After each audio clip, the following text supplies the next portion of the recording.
وكفى وسلام على عباده الذين اصطفى أما بعد فأعوذ بالله من الشيطان الرجيم بسم الله الرحمن الرحيم محمد رسول الله والذين معه أشداء على الكفار رحماء بينهم وقال النبي صلى الله عليه وسلم من أحب سنتي فقد أحبني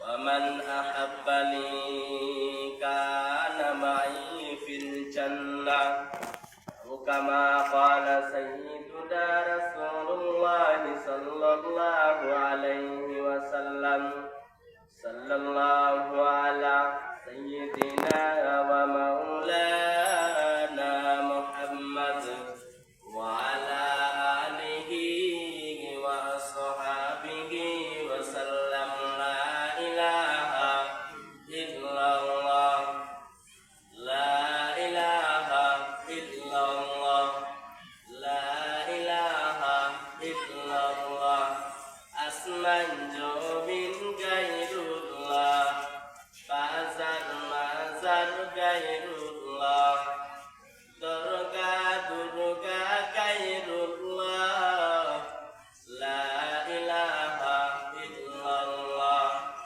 لا إله إلا الله الحمد لله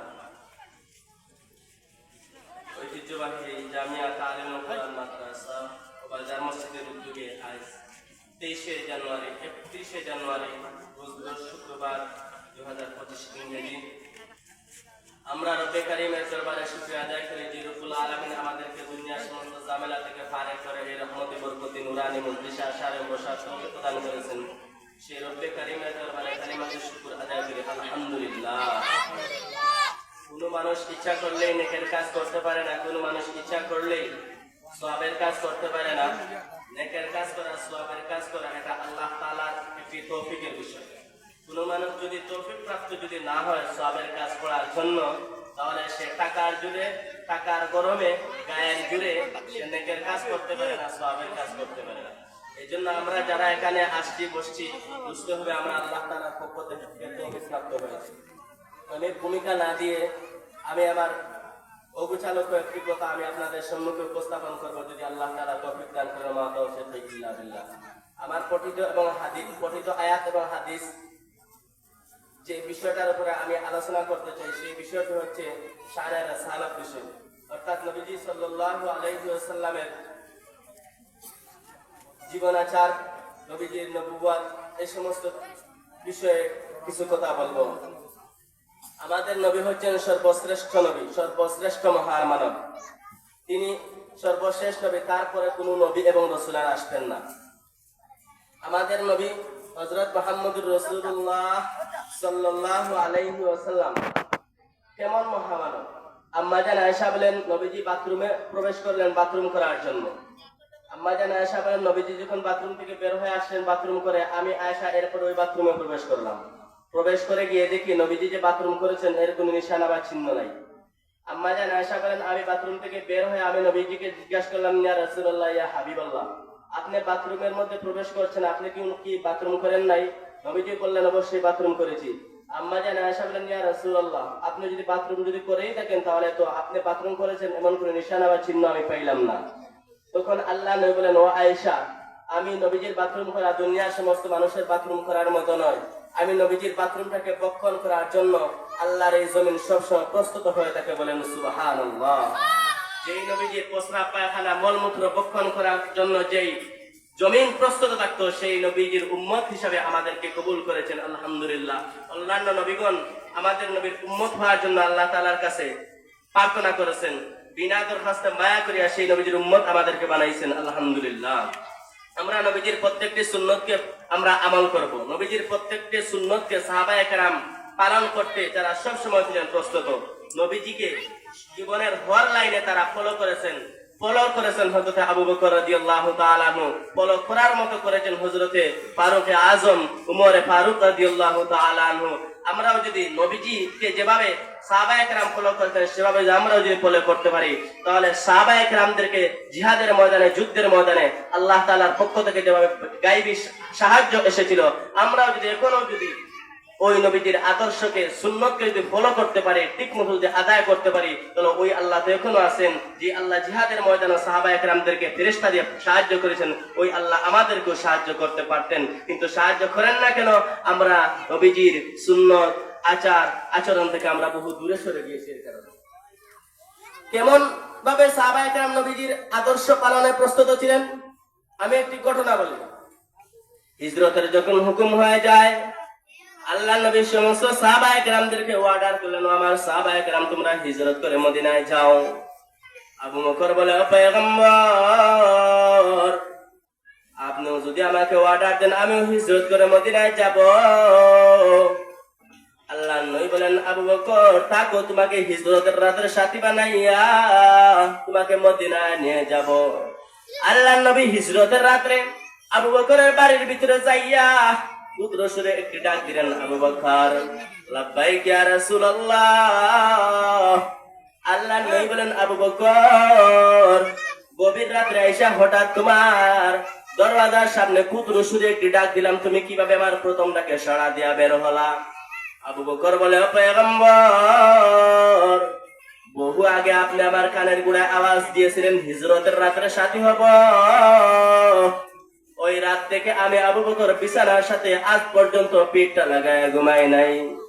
সিরাতের নেই সামুল্য করেন আবু বকর 9 মাস পর্যন্ত বিছানার সাথে পিঠটা লাগায় ঘুমায় নাই। আবু বকর ডাকতে বলে, পয়গম্বর,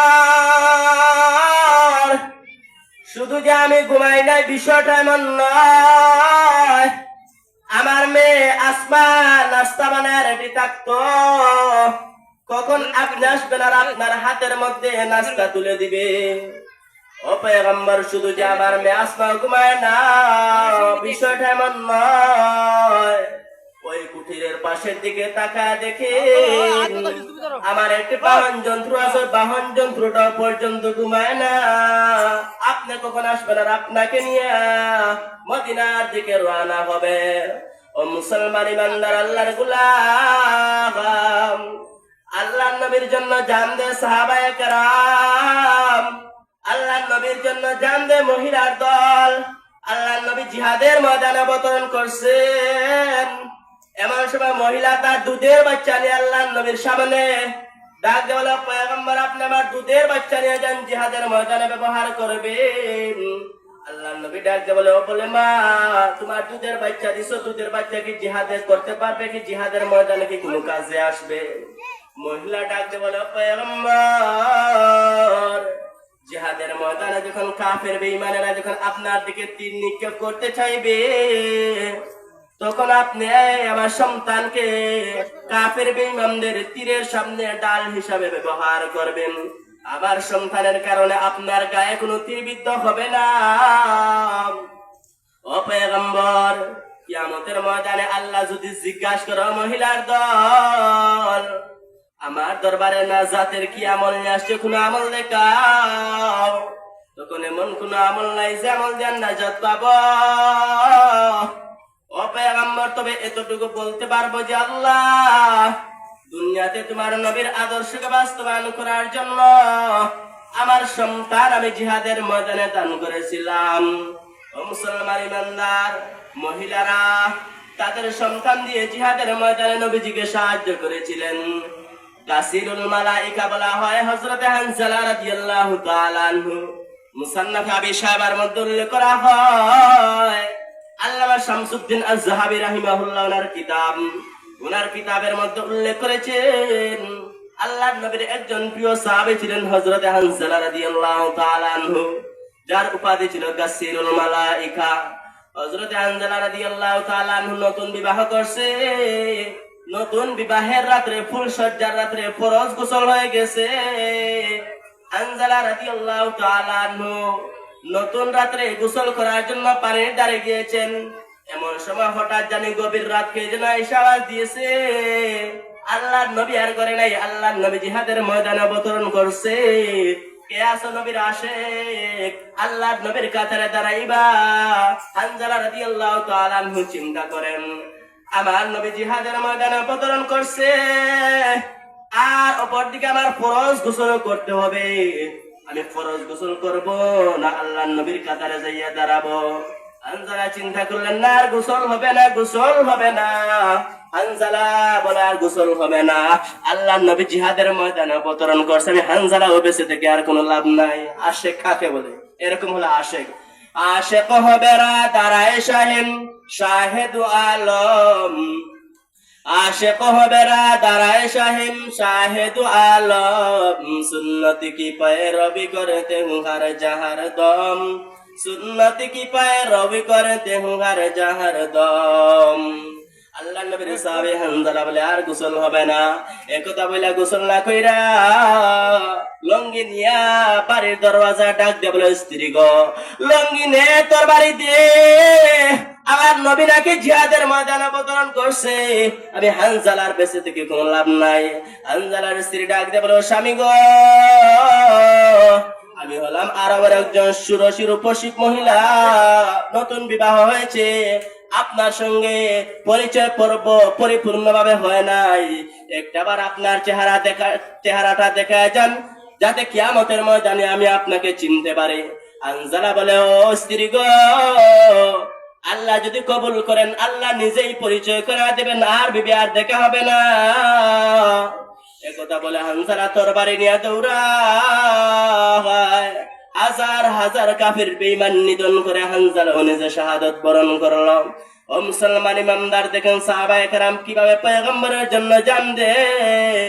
উহুদের যুদ্ধ যখন একটা পর্যায়ে শেষ হয়ে গেল, আল্লাহ নবী সাহাবায়ে কেরামদেরকে বলেন, আমার সাহাবায়ে কেরাম দেখো কোন কোন সাহাবী আমি নবীজির ইজ্জত রক্ষা করার জন্য, আমি নবীজির সুন্নত রক্ষা করার জন্য, আল্লাহর জমিনে আল্লাহর দ্বীন কায়েম করার জন্য কোন কোন সাহাবী আয়েশা ময়দানে আয়েশা গলা কাটাইয়া জান দিল। ওই সমস্ত শাহাদাত বরণকৃত সাহাবায়ে কেরামদের লাশ এক জায়গায় জমা করো, তাদেরকে বিনা গোসলে পরিহিত পোশাক সহ তাদেরকে দাফন করে দেওয়া হবে। এমন সময় জিহাদের ময়দানে একজন মহিলা আয়েশা বলে, পয়গম্বর ও আল্লাহর নবী, আপনি সমস্ত সাহাবায়ে কেরামদের লাশ আপনি গোসল ছাড়া দাফন দিবেন বটে, আপনি হানজালার লাশটাকে আপনি দয়া করে গোসল করে ইয়া দাফন দিবেন। এমন সময় আল্লাহর নবী ডাকতে বলে, বলো মহিলা তুমি কে? তোমাকে চিনতাম পারলাম না।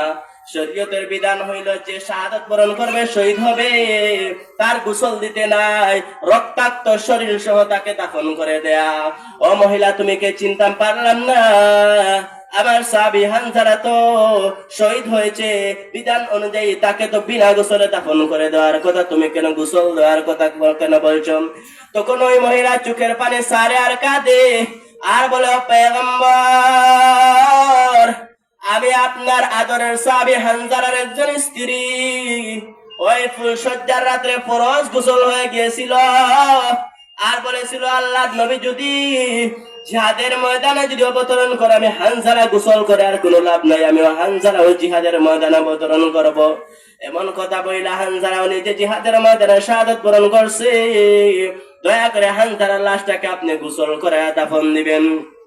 এমন সময় আল্লাহর নবী চোখের পানি সারে আর কাঁদে আর বলে, ও সাহাবায়ে কেরাম শুনো, ও হানজালার স্ত্রী শুনো, যেই সাহাবী আমি নবীজির ইজ্জত রক্ষা করার জন্য, যেই সাহাবী আল্লাহর জমিনে আল্লাহর দ্বীন বাস্তবায়ন করার জন্য, যেই সাহাবী জিহাদের ময়দানে আয়েশা নিজের গলা কাটাইয়া জান দিল, ওই সাহাবীকে আল্লাহ তাআলা নিজেই কবুল করা নিছে। বিবি ও হানজালার বিবি শুনে রাখো, সাহাবায়ে কেরাম শুনে রাখো, যেই সাহাবী ইসলামের জন্য আয়েশা জিহাদের ময়দানে জান দিল, ওই সাহাবীর গোসল দুনিয়ার কোনো পানি দ্বারা হবে না, ওই সাহাবীর গোসল জান্নাতের পানি দিয়ে ফেরেশতাদের হাতে হবে। জোরে কোন সুবহানাল্লাহ। এমন সময় একজন সাহাবী দৌড়া গিয়া প্রমাণ করে গিয়া দেখে হানজালার লাশটা জিহাদের ময়দানে পড়ে আছে, আর এই মুহূর্তে কে যেন অদৃশ্য থেকে হানজালাকে গোসল করে দিয়ে গিয়েছে। মুফাসসিরিনে কেরাম উল্লেখ করেন, মুহাদ্দিসিনে কেরাম উল্লেখ করেন, হানজালার লাশটাকে সবেমাত্র ফেরেশতারা জান্নাতের পানি দ্বারা গোসল করাইয়া দিয়ে গেছেন, যার কারণে হানজালার চুলের গোড়া থেকে টপ টপ করে গোসলের পানি জমিনের মধ্যে পড়তেছে। বলেন সুবহানাল্লাহ। এখন দেখেন সাহাবায়ে কেরামরা কিভাবে পয়গম্বরের আদর্শকে গ্রহণ করেছেন। আমরাও যদি পয়গম্বরের আদর্শটাকে গ্রহণ করতে পারি, আমাদেরকেও আল্লাহ রাব্বুল আলামিন সাহায্য করতে পারেন কি পারেন না? এই জন্য আপনাকে সিদ্ধান্ত নিতে হবে। যুবক তোমার কানের মধ্যে আওয়াজ যায়, ও পর্দার অন্তরালের যুবক, তুমি আজকে মেসির পাগল হয়ে গেছো, অথচ পাগল হওয়ার কথা ছিল। যুবক, তোমার আইডল হবে মেসি নয়, তোমার আইডল হবে নবী। বলেন, আমাদের আইডল মেসি না নবী? মেসি না নবী? আরো জোর জোরে বলতে হবে। আমরা ফলো করবো কাকে, মেসিকে না নবীকে? নবীকে যদি আপনারা যদি আইডল আর যদি ফলো করতে চান, আর এটা যদি অন্তরের থেকে যদি বলে থাকেন, তাহলে দুটা হাত আল্লাহকে দেখা দেন, বলে নারায়ে তাকবীর, নারায়ে তাকবীর। আল্লাহ রাব্বুল আলামিন আমাদের দুই হাতকে কবুল করে নিন, বলেন আমিন। এখন দেখেন সাহাবায়ে কেরামরা কিভাবে তারা নবীজির আদর্শকে ফলো করার জন্য প্রস্তুত হয়ে থাকতেন। অর্থাৎ আবু বকর 9.5 মাস পর্যন্ত বিছানার সাথে পিঠা লাগায় ঘুমায় নাই, এরকম তারা আশিক ছিলেন। আল্লাহ নবীরা আশিক ছিলেন, ওয়াজ করুন। আল্লাহ নবীরা আশিক ছিলেন ইমামুল আজম আবু হানিফা রাহমাতুল্লাহ আলাইহি। ইমামুল আজম আবু হানিফা রাহমাতুল্লাহ আলাইহি আল্লাহ এত রুহানি ইলম আর রুহানি শক্তি দান করেছিলেন। ইমামুল আজম আবু হানিফা রাহমাতুল্লাহ আলাইহি একটানা এশার নামাজের উযু দিয়ে ফজরের নামাজ পড়েছেন 40 বৎসর। ইমামুল আজম আবু হানিফা রাহমাতুল্লাহ আলাইহি এত বড় আল্লাহর ওলি ছিলেন। ইমামুল আজম আবু হানিফা রাহমাতুল্লাহ আলাইহি কিতাবের মধ্যে উল্লেখ করা হয়েছে, মুসলমান ইমাম আজম আবু হানিফা রাহমাতুল্লাহ আলাইহি হায়াত পেয়েছিলেন 70 বৎসর।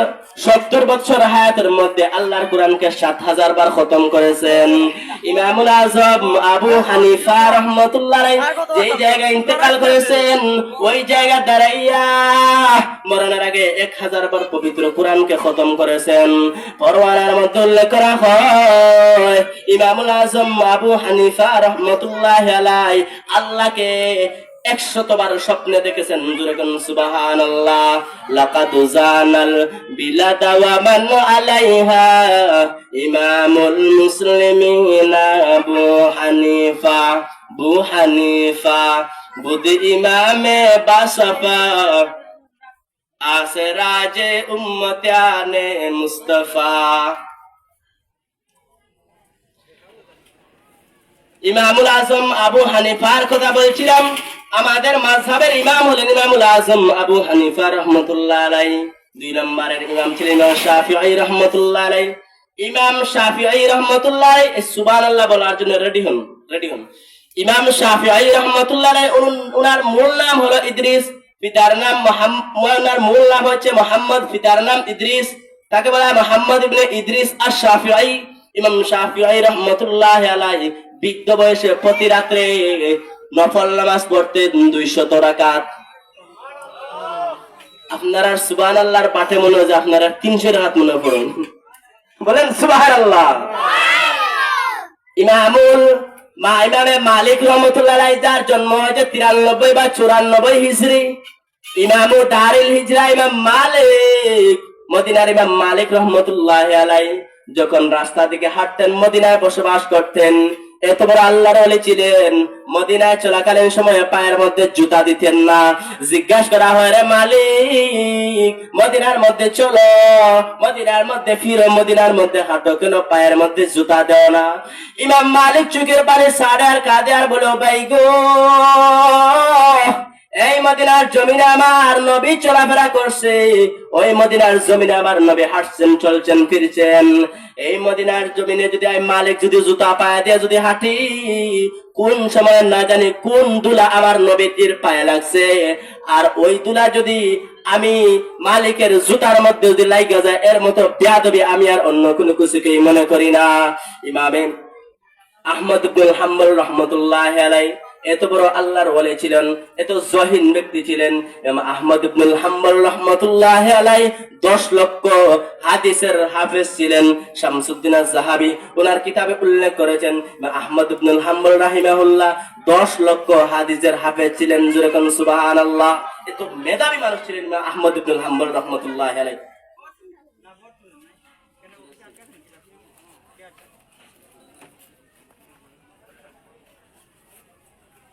হুজুর আসছেন, হুজুর কথা বলবেন।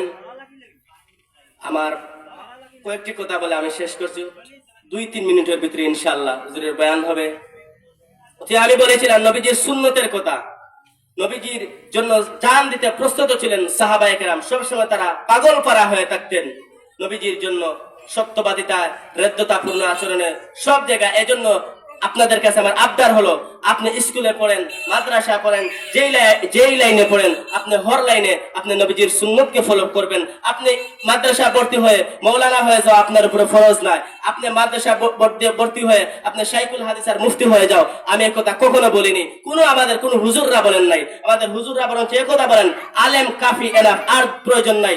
আপনি স্কুলে পড়েন, আপনি ভার্সিটিতে পড়েন, আপনি ইউনিভার্সিটিতে পড়েন, আপনি যে কোনো জায়গায় পড়েন, কিন্তু আপনি প্রত্যেক লাইনে নবীজির আদর্শকে আপনি ফলো করেন। আপনি নবীজির আদর্শকে মাইনা আপনি স্কুলে পড়েন, কোনো সমস্যা নাই। নবীজির আদর্শকে মাইনা আপনি ইউনিভার্সিটিতে পড়েন, কোনো সমস্যা নাই। কিন্তু প্রত্যেকটি ক্ষেত্রে একটি বিষয় লক্ষ্য করতে হবে, আপনি কোরআনকে আপনি ফলো করতে হবে।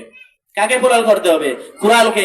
আল্লাহ নবী বলেন কোরআন এবং সুন্নাহ এই দুইটাকে যদি আপনি আঁকড়ায় ধরেন, কখনো আপনি পথভ্রষ্ট হবেন না। কাজে এক কবি বলেন, স্কুল মে কলেজ মে পড়ো কুসনে ইনকুসান, स्कूल में कॉलेज में पढ़ो उसने इनकुसान, इस्लाम किताब हुदूद जब कर फरमान, स्कूल में पढ़कर जब कुरान चुड़ दिया, स्कूल में पढ़कर जब कुरान भूल गया, अफसोस अज़ब ठिकाना है हाविया, अफसोस अज़ब ठिकाना है हाविया। ও যুবক, তুমি যে লাইনে পড়ো, তুমি ইসলামকে তুমি ফলো করো, কোরআনকে তুমি ফলো করো, কোরআনকে ফলো করো, সাহাবায়ে কেরামদেরকে ফলো করো। সাহাবায়ে কেরাম মিয়ারে হক, সাহাবায়ে কেরাম সত্যের মানদণ্ড, সত্যের মাপকাঠি, সাহাবায়ে কেরামকে মানেন। আল্লাহর নবী সাল্লাল্লাহু আলাইহি সাল্লাম বলেন, ইন্না বানি ইসরাঈলা তাফাররাকাত আলা 72 মিল্লাহ ওয়া সাতাফতারিকু উম্মতি আলা 73 মিল্লাহ কুল্লুহুম ফিন-নার ইল্লা মিল্লাতান ওয়াহিদাতান। ক্বালু মান হিয়া ইয়া রাসূলুল্লাহ? ক্বালা মা আনা আলাইহি ওয়া আসহাবি। আল্লাহর নবী বলেন, বনি ইসরাইলের নবীদের উম্মত কাতার হয়েছিল 72 কাতার, আর আল্লাহর নবী বলেন আমার উম্মতের কাতার হবে 73 কাতার। 73 কাতার, কুল্লুহুম ফিন-নার ইল্লা মিল্লাতান ওয়াহিদাতান।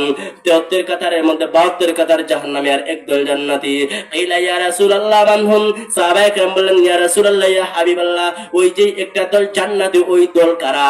আল্লাহর নবী বলেন, মা আনা আলাইহি ওয়া আসহাবি, আমি এবং আমার সাহাবায়ে কেরামদের পথ এবং মতের উপরে যারাই চলবে তারাই জান্নাতি হয়ে যাবে। সুবহানাল্লাহ। এর জন্য রাসূলের এক একজন সাহাবী এক একটা গুণের অধিকারী ছিলেন। আবু বকর ছিলেন বড় সত্যবাদী, এভাবে উমরও ছিলেন বড় গুণের অধিকারী, এভাবে উসমান আলী ছিলেন বড় গুণের অধিকারী। এক কবি উনার কিতাবের মধ্যে সাহাবায়ে কেরামদের খুলাফা রাশিদার শানমান বর্ণনা করতে গিয়ে এক কবি বলেন, সিদ্দিক তেরে নাম সে ইসলাম রহেগা, सिद्दीक तेरे नाम से इस्लाम रहेगा, दुनिया ए सदाकत में तेरे नाम रहेगा, दुनिया ए सदाकत में तेरे नाम रहेगा, फारूक तेरे नाम से इस्लाम रहेगा, फारूक तेरे नाम से इस्लाम रहेगा, दुनिया ए अदालत में तेरे नाम रहेगा, दुनिया ए अदालत में तेरे नाम रहेगा, उस्मान तेरे नाम से इस्लाम रहेगा, उस्मान तेरे नाम से इस्लाम रहेगा,